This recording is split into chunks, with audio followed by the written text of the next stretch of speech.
What if I told you there's a hidden power within you, one so potent that it can make you untouchable, a force that shields you from insults, heartbreak, failure, and even the chaos of the modern world?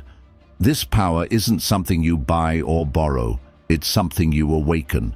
Marcus Aurelius, the great Stoic emperor, wielded it to rule one of history's most chaotic empires without losing his soul. And today, you'll learn how to wield it too. This is the power of indifference, not the cold apathy of a disengaged mind, but the unshakable strength of a person who refuses to be controlled by anything they cannot govern. Imagine walking through life without fear of judgment, immune to insults, and untethered from the toxic grip of expectations. What could you achieve if nothing could rattle you? In the next few minutes, we'll unlock the secrets of this ancient Stoic weapon, forged by Marcus Aurelius, Epictetus, and Seneca. By the end of this video, you won't just understand the power of indifference, you'll crave it. You'll see how it transforms weakness into strength, chaos into clarity, and suffering into serenity. But here's the deal. This video is only the beginning.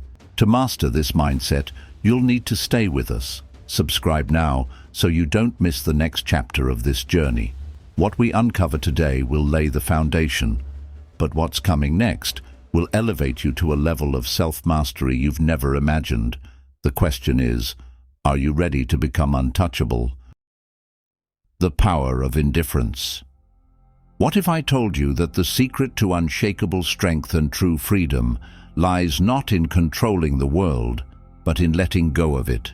The power of indifference is not about apathy or resignation. It's about choosing where your energy flows. Marcus Aurelius, the great Stoic emperor, declared, "You have power over your mind, not outside events. Realize this, and you will find strength." This is not just philosophy, it's a battle cry for reclaiming your life. Picture this. You wake up one morning, ready to take on the world, but an unexpected event derails your plans. A missed opportunity, a harsh word, or a sudden loss. Instantly, your emotions spiral. You feel anger, regret, fear. This is how most people live, slaves to events beyond their control. But imagine if none of it could touch you. Imagine if, like a towering mountain, you could remain unshaken while the storms of life rage around you.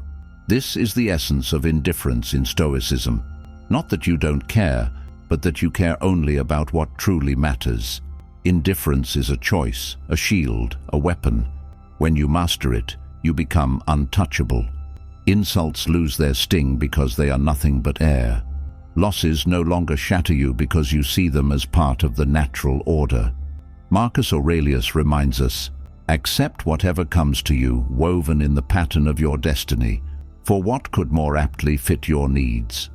This mindset is not weakness, it's the ultimate form of power. To remain indifferent to what you cannot control is to take back control of yourself. But this mastery does not come easily. Indifference requires discipline, a relentless commitment to rising above the petty and the fleeting. The Stoics understood this, and they trained daily to strengthen their resolve. They practiced what they called the dichotomy of control, separating what is within their power, thoughts, actions, choices, from what is not, other people, outcomes, external events. Epictetus taught, there is only one way to happiness, and that is to cease worrying about things which are beyond the power of our will. In this simple yet profound teaching lies the foundation of a life of indifference, of true freedom. And here's the truth. If you master the art of indifference, you don't just survive, you thrive. You become the architect of your own destiny, immune to the chaos of the world. You see clearly, act decisively, and live fully. This is not just a philosophy, it's a revolution in how you live your life. As we move into the next chapter, we'll delve deeper into mastering the emotions that often derail us, learning how to channel them into tools of strength instead of instruments of destruction. But before we go further, let me ask you this. Are you ready to transform? If this resonated with you, subscribe to the channel now and join us on this journey. Together, we'll uncover the secrets that will not only change how you think, but how you live. Stay with us, because the best is yet to come. Building the inner fortress. To master the art of indifference, you must first understand the battlefield. The mind is both your greatest ally and your most cunning adversary. Left unchecked, it will lead you astray, chasing after every desire, fleeing from every fear. But when disciplined, it becomes an unbreakable fortress. Marcus Aurelius called this discipline the ruling principle. He wrote, "You have power over your mind, not outside events. Realize this, and you will find strength." The first step in building your inner fortress is to recognize the nature of externals. Wealth, reputation, pleasure, even physical health. All these are indifferent. They are neither good nor bad in themselves. What matters is how we use them. Seneca, the Roman statesman and Stoic philosopher, warned, "It is not the man who has too little, but the man who craves more, that is poor." Cravings and aversions are the cracks in your fortress. To seal them, you must learn to see externals for what they truly are: fleeting, uncontrollable, and ultimately irrelevant to the integrity of your soul. Training your mind to embrace indifference requires practice. Start small. The next time you face a minor annoyance, perhaps someone cuts you off in traffic or a colleague takes credit for your idea, pause. Ask yourself, does this event harm my character? Does it make me less virtuous? The answer, if you are honest, will almost always be no, and if it does not harm your character, it does not harm you. This simple exercise is the foundation of a profound transformation. Over time, you will find yourself less reactive, less affected by the ebb and flow of external events. You will become, as Epictetus described, free from perturbation, not full of confusion. Your inner fortress will begin to take shape, a place of calm and clarity amidst life's turmoil. But remember, a fortress is not built overnight. It requires patience, discipline, and unwavering commitment. In the next chapter, we will explore the tools and techniques the Stoics used to strengthen their minds and maintain their indifference. From daily meditations to the practice of negative visualization, these ancient strategies hold the key to a resilient and unshaken life. Don't miss it. Subscribe now and join us as we continue this journey into the heart of Stoic wisdom. The art of mastering emotions. Emotions, our most vivid experiences and yet our most potent chains. They can inspire us to greatness or drag us into despair.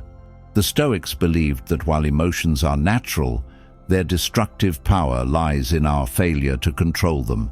Imagine a raging river.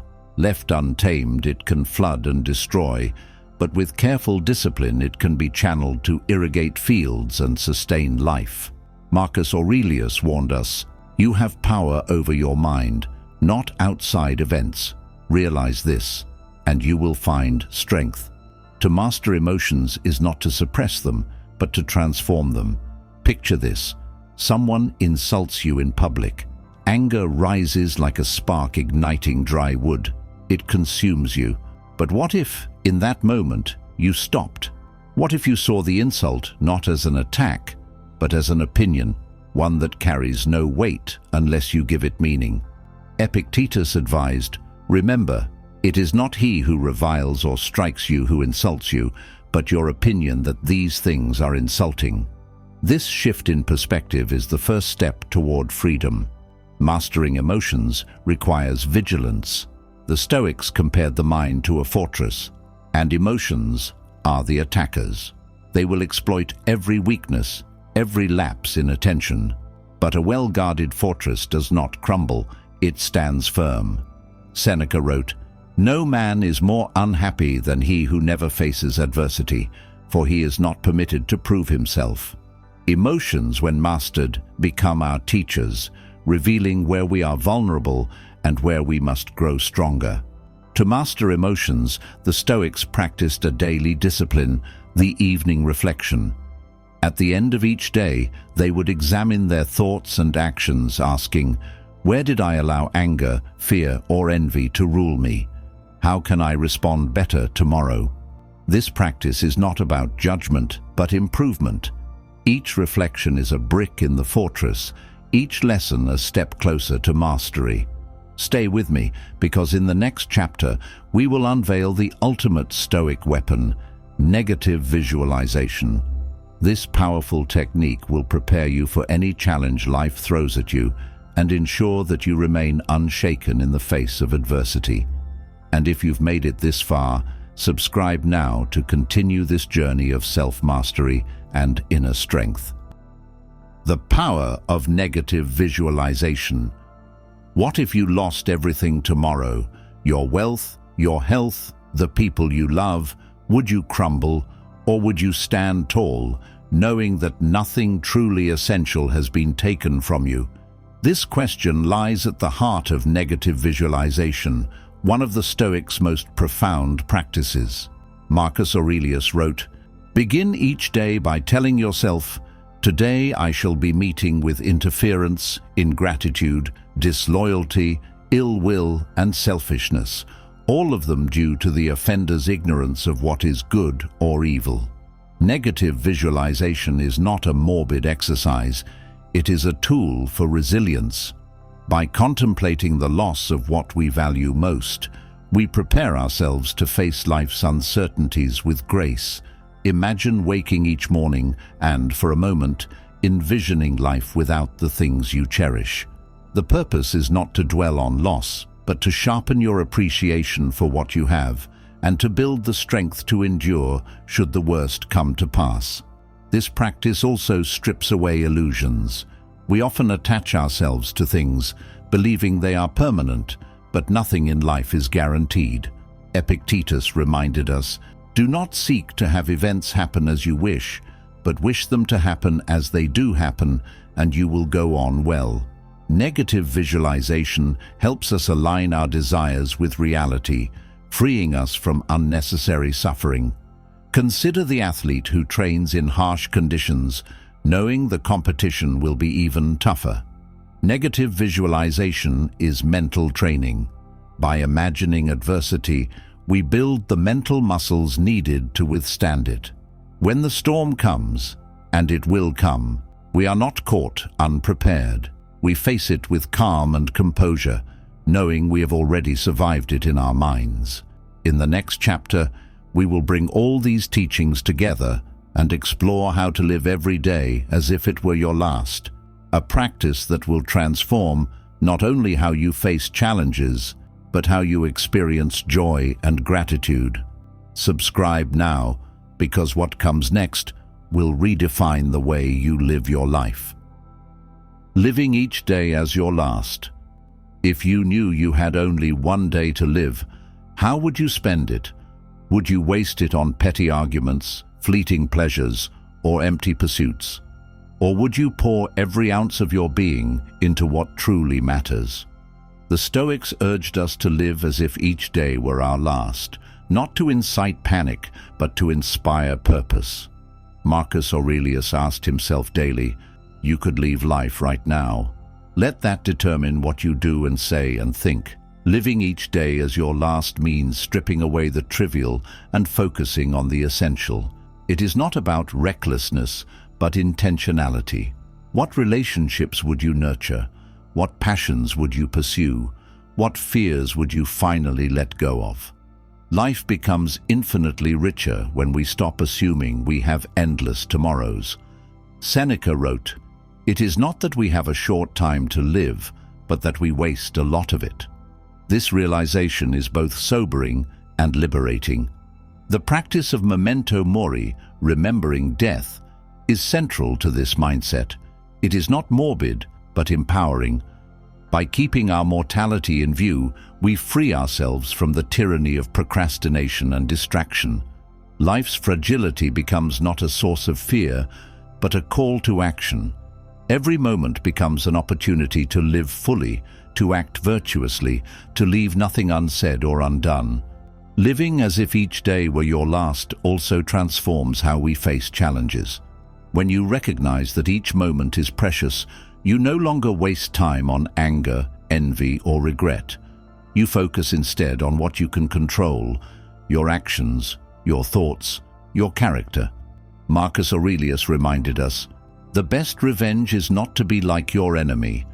Why waste your final hours mirroring the pettiness of others when you could spend them embodying greatness?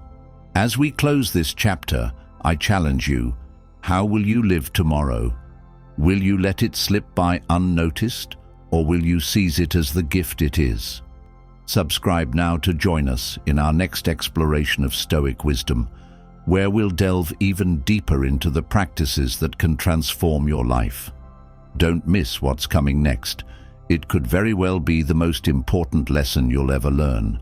The power of indifference is not a destination, but a way of life. Each chapter you've walked through has brought you closer to the unshakable strength of the Stoic mind. But there is more to uncover, more to master. Stay with us, subscribe, and let's continue this journey together. Because the best is yet to come, and your transformation is just beginning. Will you take the next step?